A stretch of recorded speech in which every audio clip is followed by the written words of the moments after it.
political arena. You are typical African so-called leader. I don't use leader when I'm talking about African politicians, because it's an insult to the word.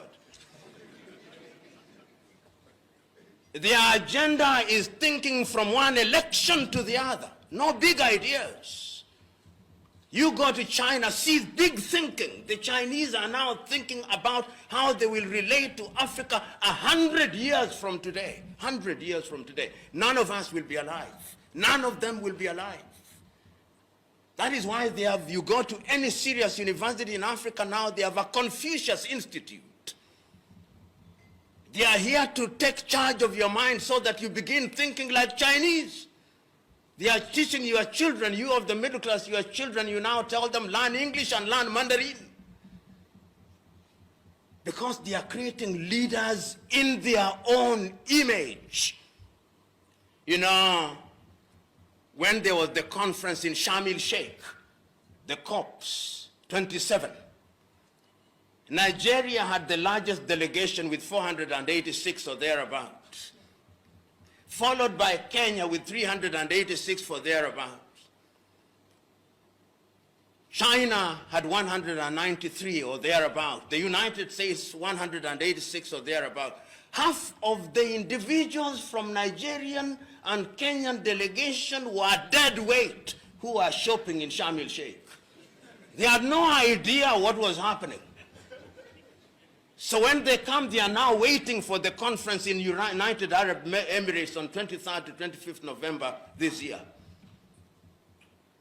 Yet some individual in some ministry in this country authorized that they go. And all of them possibly were traveling business class. Those are not leaders. Those are thieves. And when you have such individuals controlling your affairs, you can't go far. That leadership is about honesty. That is the point that I'm trying to make. That you are not a leader until you are honest. Leadership is about courage. And courage does not mean recklessness. It's about doing the right thing in a manner that is orderly. Are we courageous? Are you prepared to speak your mind without fear of consequence? He's lucky that you don't have the minister in charge here. If he was here, many of you here would be groveling, Mr. CS, Mr. CS.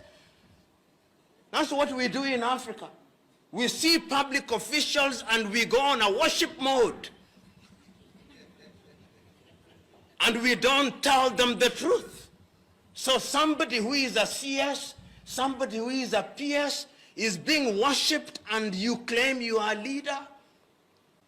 Leadership is about empathy, about building a team. I was telling some young men that one of the things that amazes me and annoys me at once is when African countries go for team sports. Right now, there is the women's football in New Zealand and Australia.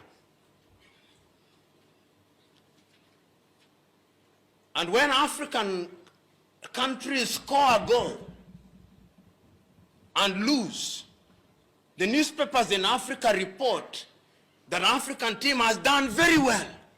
They scored a goal. But I thought people went there to win. When an African team reaches the quarterfinals of the World Cup, we say, oh great, for the first time an African team has reached the quarterfinal. You would think that the African teams were human beings playing with angels. What point am I trying to make? A good leader creates a team, a champion team. And a champion team will always beat a team of champions. A team of champions is a group of individuals who all have talent but are each playing for their personal glory. That is why in Africa you see Africans only do well in individual sports, not in team sports.